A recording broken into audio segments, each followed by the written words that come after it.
Video பார்க்குற எல்லாருக்கும் வணக்கம் நண்பா. எல்லோரும் நல்லா இருக்கீங்களா? இன்றைக்கி நம்ம சேனலில் பார்த்தீங்கன்னா இந்த வாரம் ஃப்ரைடே நைட் ஸ்மாக்டவுனில் என்ன நடந்தது அப்படிங்கிறத பற்றி தான் ஃபுல் ரிவ்யூவாக இன்றைக்கி நம்ம இந்த வீடியோவில் பார்க்க போகிறோம். ஸோ இன்றைக்கி ஸ்மாக்டவுன் ரொம்பவே நல்லா இருந்தது. ஸோ மிஸ் பண்ணாமல் பாருங்கள். அதுக்கு முன்னாடி சேனலுக்கு ஃபஸ்ட் டைம் வந்துருக்கோங்க, சப்ஸ்கிரைப் பண்ணி பெல் ஐக்கானை கிளிக் பண்ணி வச்சுக்கோங்க. தினமும் போகிற ரெஸ்லிங் செய்திகளை தமிழ் மொழியில் தெரிஞ்சுக்கோங்க மக்களே. இன்றைக்கி ஷோ ஆரம்பிச்ச உடனே பார்த்தீங்கன்னா எல்ஐ நைட்டு தான் வராரு. எல்ஐ நைட் பார்த்தீங்கன்னா இப்போதைக்கு செத் ரோலன்ஸ் கூட ஃபீட் போயிட்டு இருக்காருல்ல. செத் ரோலன்ஸ் வந்து மணி இந்த பேங்கை சீட் பண்ணி தான் வின் பண்ணா, நான் தான் ரியல் சாம்பியன் அப்படிங்கிற மாதிரி பேசிகிட்டு இருக்காரு. அது மட்டும் இல்லாமல் இந்த இடத்துல செத் ரோலன்ஸை கூப்பிடுறாரு. அண்ட் வர இடத்துல பார்த்தீங்கன்னா அந்த இடத்துல பால் ஹேமன் தான் வராரு. பால் ஹேமனுக்கும் எல்ஐ நைட்டுக்கும் ஏற்பட்ட பிரச்சனையை பற்றி நம்ம ஆல்ரெடி ரெஸ்லிங் கிங் 2ல பேசி தமிழில் பார்த்துட்டோம். சிம்பிளாக சொல்கிறேன், எனக்கு இன்றைக்கி செத் ரோலன்ஸ் கூட மேட்ச் வேணும். செத் ரோலன்ஸ் இன்றைக்கி வரல. அப்போ பால் வா நம்ம ரெண்டு பேரும் சண்டை போடலாம் அப்படிங்கிற மாதிரி சொல்கிறாரு. அதாவது பால் ஹேமனையே எல்ஐ நைட் வந்து சேலஞ்ச் பண்ணுறாரு. பால் ஹேமன் விட்டா நம்ம கூட சண்டையை போட்டோன்னு சொல்லிட்டு இறங்கி போயிட்டார்.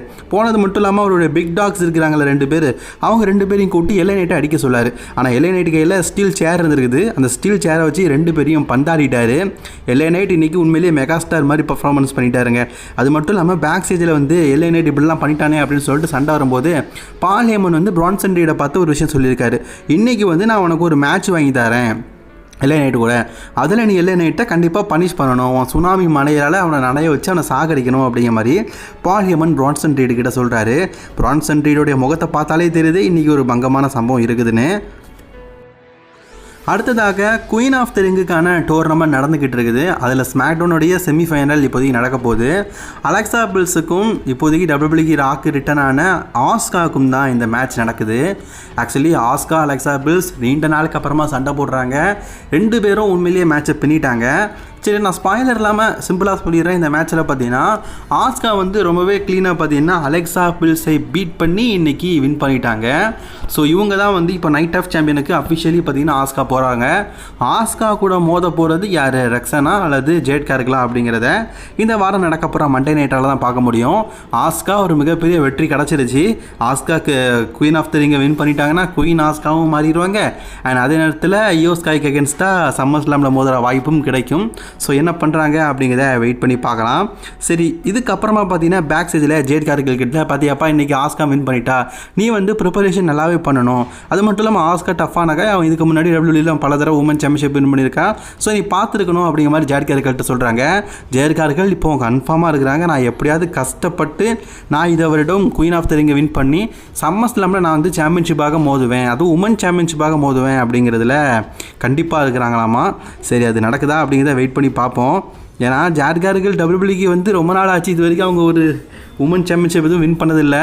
நயா ஜாக்ஸுக்கிட்ட வேறு இப்போதைக்கு ஒரு ஸ்டோர்லின்னு பார்த்தீங்கன்னா டிஃபனி போயிட்டு இருக்கிறாங்க. இந்த சிச்சுவேஷன் இது வேறு. சரி, வெயிட் பண்ணி பார்ப்போம். அண்ட் அதே மாதிரி கிங் ஆஃப் த ரிங்குக்கான டோர்னமெண்ட் இன்றைக்கி பார்த்தீங்கன்னா ராண்டி ஆர்டனுக்கும் சாமி சேனுக்கும் நடக்குது. இதில் வின் பண்ணுறவங்க சவுதி அரேபியாவுக்கு போவாங்க. பேக் சைடில் அலெக்சா பில்ஸுக்கிட்ட வம்புழுக்கிறாங்க செல்சி கிரீன். அப்போ அந்த இடத்துக்கு வந்த ஷார்லட் ஃப்ளேர் வந்து இன்றைக்கி வந்து நம்ம ரெண்டு பேரும் ஒரு மேட்ச் வச்சுக்கலாம் அப்படின்னு சொல்லிட்டு அஃபிஷியல் ஆக்குறாங்க. ஸோ இன்றைக்கி ஷார்லட் ஃப்ளேருக்கும் செல்சி கிரீனுக்கும் ஒரு மேட்ச் இருக்குது. ஆக்சுவலி அலெக்சா பில்ஸ் சொல்கிறாங்க, என்னை எதிர்த்து பேசுனா அப்படின்னு சொல்லிட்டு நீ கூட சண்டைக்கெல்லாம் நிற்கிறேன்னு. நான் உனக்காகலாம் நிற்கல, அவனை எனக்கு பிடிக்காது. ஸோ அதுக்காக தான் நான் கூட ஒரு மேட்ச்சுக்கு கன்ஃபார்ம் பண்ணிக்கிறேன் அப்படிங்கிற மாதிரி ஷார்லட் ஃப்ளேர் அலெக்சா பில்ஸை பார்த்து சொல்கிறாங்க. நெக்ஸ்ட்டு பார்த்தீங்கன்னா நம்ம அலிஸ்டார் பிளாக் இருக்கார்ல, அவர் வந்து பிடி டெட்டிஸில் இருக்கிற கிட் வில்சனுக்கு அகேன்ஸ்டாக பார்த்தீங்கன்னா ஒரு மேட்ச் விளையாடுறாரு. ஆனால் கிட் வில்சனை பின்னாடியோடி வந்த நம்ம ஆட்ருத் வந்து பயங்கரமாக அட்டாக் பண்ணுறாரு. அலிஸ்டார் பிளாக்குக்கு என்ன நடக்குதுன்னே புரியல. ஏன்டா நாடா மேட்ச் விளாட வரணும், நீ ஏன்டா அவனை அட்டாக் பண்ணுற அப்படிங்கிற மாதிரி பார்க்குறாரு. அந்த நேரத்தில் செக்யூரிட்டி கார்ட்ஸ் எல்லாருமே வந்து தடுத்து நிறுத்துகிறாங்க. ஆட்ருத் என்ன சொல்கிறாருன்னா, இன்றைக்கி கிட் வில்சனை நான் எப்படி அட்டாக் பண்ணணும், இதே மாதிரி ஜான்சனாக வந்து நான் வந்து டேபட் பண்ண வைப்பேன் அப்படிங்கிற மாதிரி சொல்கிறாரு. அலிஸ்டார் பிளாக் இதெல்லாம் பார்க்குறாரு, ஏன்டா அதுக்கு ஏன்டா ஏன் மேட்ச்சில் குறுக்கால வந்தேன்னு. அதுக்கப்புறமா செக்யூரிட்டி கார்ட்ஸ் எல்லாம் வந்து ஆட்ருத்தை சமாதானப்படுத்தி பின்னாடி பேக் ஸ்டேஜுக்கு கூட்டிகிட்டு போகிறாங்க. பின்னாடி பேக் ஸ்டேஜுக்கு கூட்டிகிட்டு போய் ஆட்ருத்து உங்கள் மேட்சை மட்டும் பாருங்கள், இன்றைக்கி ஜான்சனாக அகேன்ஸ்டாக மேட்ச் இருக்குது, அதை மட்டும் பாருங்கள், வேறு எதுவும் நீங்கள் இன்வால்வ்மெண்ட் ஆகக்கூடாது அப்படிங்கிற மாதிரி பேசும்போது அந்த இடத்துக்கு அலிஸ்டார் பிளாக் வந்து சொல்கிறாரு, ஏன்டா நீ ஏன் மேட்ச்சில் வந்து குறுக்கால வந்த அப்படின்னு கேட்கும்போது, நான் வந்து அவன் டேப் அவுட் பண்ணுறானா என்னுடைய ஃபினிஷருக்கு அப்படின்னு சொல்லிட்டு செக் பண்ணேன் அப்படிங்கிற மாதிரி சொல்கிறாரு. எவ்வளோ கோவம் ஒரு அலிஸ்டார் பிளாக்குக்கு அப்படியே முறைக்கிறாரு. அப்போ நம்ம டேமியன் ப்ரீஸ்ட் தான் வந்து தடுத்து நிறுத்துறாரு. நீங்கள் கேட்கலாம், எப்போ டேமியனுக்கு இன்ஜுரி ஆகிட்டுன்னு சொன்னியே, அவர் எப்படி வந்திருக்காருன்னு. நான் ஆல்ரெடி சொன்னது தான், டேமியனுக்கு இன்ஜுரி ஆகிருக்கு, அவர் சண்டை தான் போட முடியாதுன்னு. ஸோ ஸ்மாக்டவுனில் அதான் சும்மா அப்பீரியன்ஸ் பண்ணிட்டு போயிருக்கிறாரு. ஸோ ஏன்னா ஒரு யுனைடெட் சாம்பியன்ஷிப்புக்காக பார்த்தீங்கன்னா ஆல்ரெடி ஜாக்கப் ஃபட்டோ சேலஞ்ச் பண்ணி இன்ஜுரி அப்படிங்கிறதுனால அந்த விஷயத்துலேருந்து இப்போதைக்கு ரிமூவ் ஆகிட்டார். அண்ட் ஃபார்மா ஜட்ஜ்மெண்ட்டே மெம்பர், ஏன்னா ஆட்ருத் வந்து அந்த டைமில் டேமியன் பிரிஸ்ட் கூட சேர்ந்து நான் ஜட்ஜ்மெண்ட்டில் சேர்றேன் வைக்கிறேன் அப்படிங்கிற மாதிரிலாம் சொல்லியிருப்பார். இப்போ 2 பேரும் மீண்டும் ஒன்று சேர்ந்த மாதிரி காட்டியிருக்கிறாங்க. அது மட்டும் இல்லாமல் இன்றைக்கி ட்ரூத்துக்கு பார்த்தீங்கன்னா ஜான்சனா கூட ஒரு மிகப்பெரிய சிவில் வார் மேட்ச் இன்றைக்கி ஃப்ரைடே அனௌன்ஸ்மெண்ட்டோட மெயின் ஈவெண்ட்டாக நடக்க போகுது. அதில் வெற்றி பெறாரா இல்லையா அப்படிங்கிறத வெயிட் பண்ணி பார்ப்போம். இதை தவிர்த்து WWE பார்த்தீங்கன்னா அஃபிஷியலி எல்லா நைட்டுக்கும் பிரான்சன் ரீடுக்கும் இன்றைக்கி ஃப்ரைடே அனௌன்ஸ்மெண்ட்டில் ஒரு மேட்ச்னு சொல்லியிருக்கிறாங்க. அண்ட் ஷார்லட் ஃப்ளேருக்கும் செல்சி கிரீனுக்கும் வேறு அடுத்ததாக பார்த்தீங்கன்னா ஒரு மேட்ச் இருக்குது அப்படிங்கிறதையும் அஃபிஷியலி WWE சொல்லியிருக்கிறாங்க. சரி, இதெல்லாம் நடந்து முடிஞ்சிட்டு இருக்குது. இப்போ நம்ம மெயின் ஷோவில் என்ன நடக்குது அப்படிங்கிறத பார்க்கலாம். அமெரிக்கன் நைட்மேர் கோடி ரோட்ஸ் வந்திருக்காரு. இந்த வாரம் ராலை பார்த்தீங்கன்னா ஜே ஊசோ எதிர்த்து மோத போகிறாரு. அதை பற்றி பேசலான்னு வரும்போது ஜே ஊசோவே அந்த இடத்துக்கு வந்துட்டார். ஜே ஊசோ வந்தோடனே வழக்கம் போல் பார்த்தீங்கன்னா 4க்கு 10 தடவை ஈட் மூவ்மெண்ட் போட்டு அரை மணி நேரத்தை போக்க வச்சுட்டாரு. ஜே ஊசோ 2 வாரத்துக்கு அப்புறமா இதுக்கப்புறமா ஸ்மாக்டவுன் 2 ஹவர்ஸியா, அதுலேயும் 2 மணி நேரத்துக்கு ஈட் மூவ்மெண்ட்டை போட்டு எங்கள் டைமை வேஸ்ட் ஆகிறாத. ஸோ ஜே ஊசோ என்ன சொல்கிறாருன்னா, எனக்கு இந்த கிங் ஆஃப் தி ரிங் அப்படிங்கிறது ரொம்ப முக்கியம்.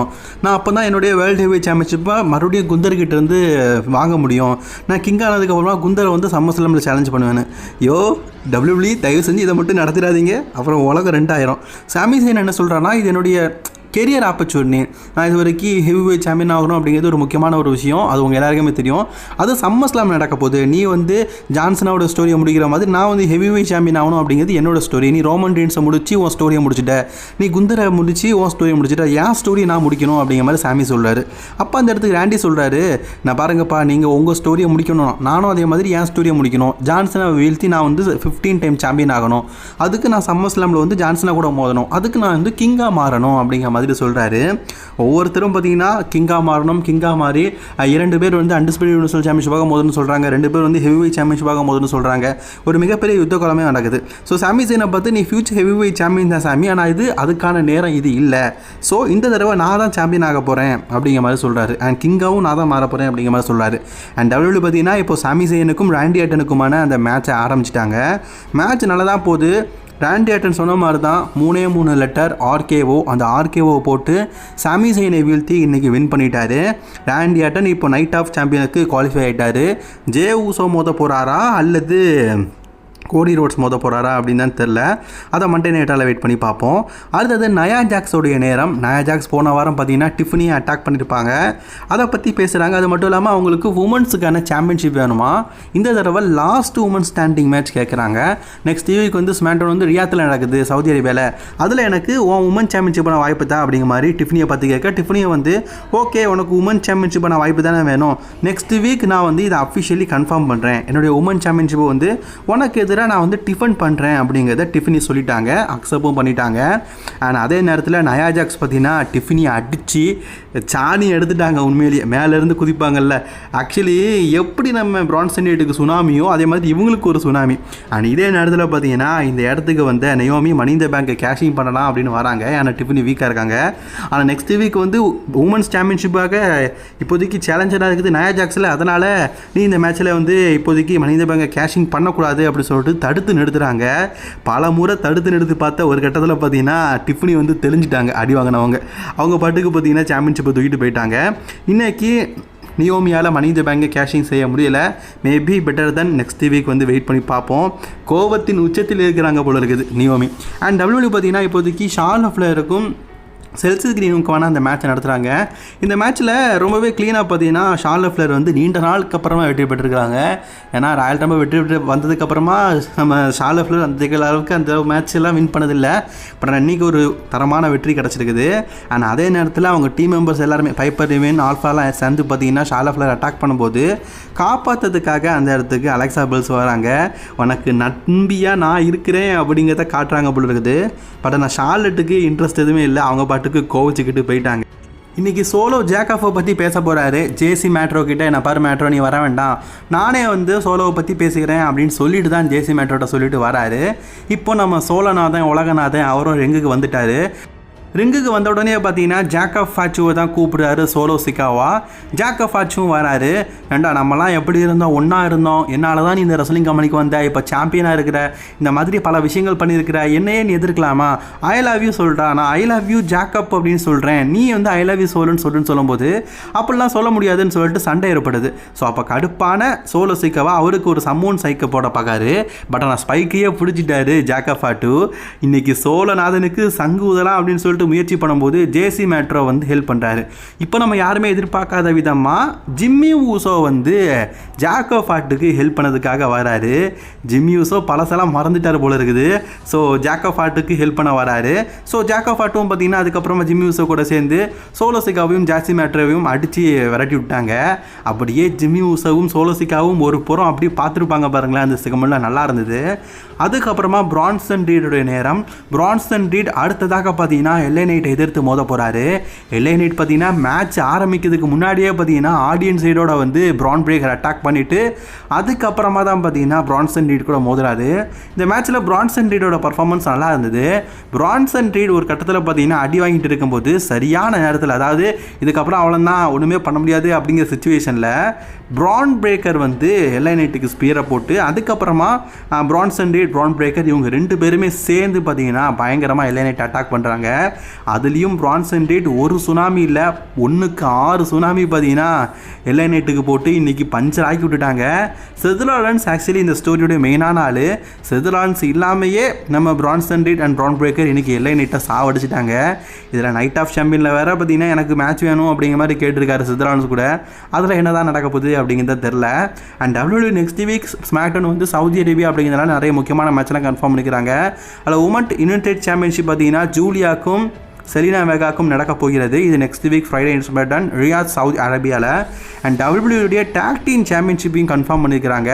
Street Profits team versus Wyatt 6 இவங்களுக்குள்ளே பார்த்தீங்கன்னா WWE டாக் டீம் சாம்பியன்ஷிப். அதே மாதிரி last woman standing WWE women championship match பார்த்தீங்கன்னா டிஃபினைக்கும் நயா ஜாக்ஸுக்கும் கன்ஃபார்ம் பண்ணிக்கிறாங்க.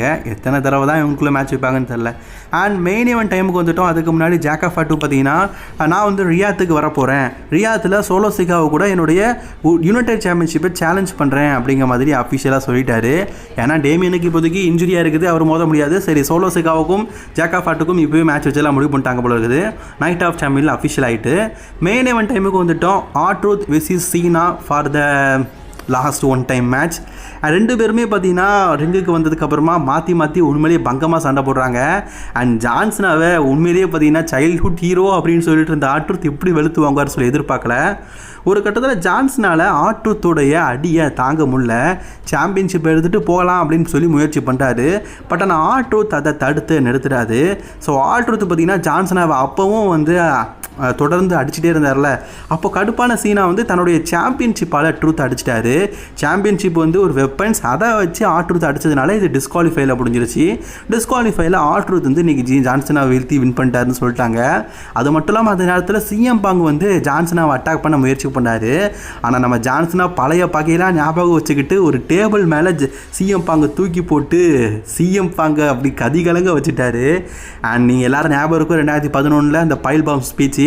இதே மாதிரி தான் ஜான்சனா பார்த்தீங்கன்னா ட்ரூத் கூட மேட்ச் விளாடும்போது டேபிள் மேட்ச்சு, அதில் டேபிள் அடிப்பட்ட மாதிரி சீனா இருப்பார். அப்போ நம்ம சிஎம் பாங் வந்து பைபான் ஸ்பீச் பேசியிருப்பார். அதே மாதிரி இப்போ ஆப்போசிட்டாக சிஎம் பாங் அடிப்பட்டு கிடக்கிறாரு.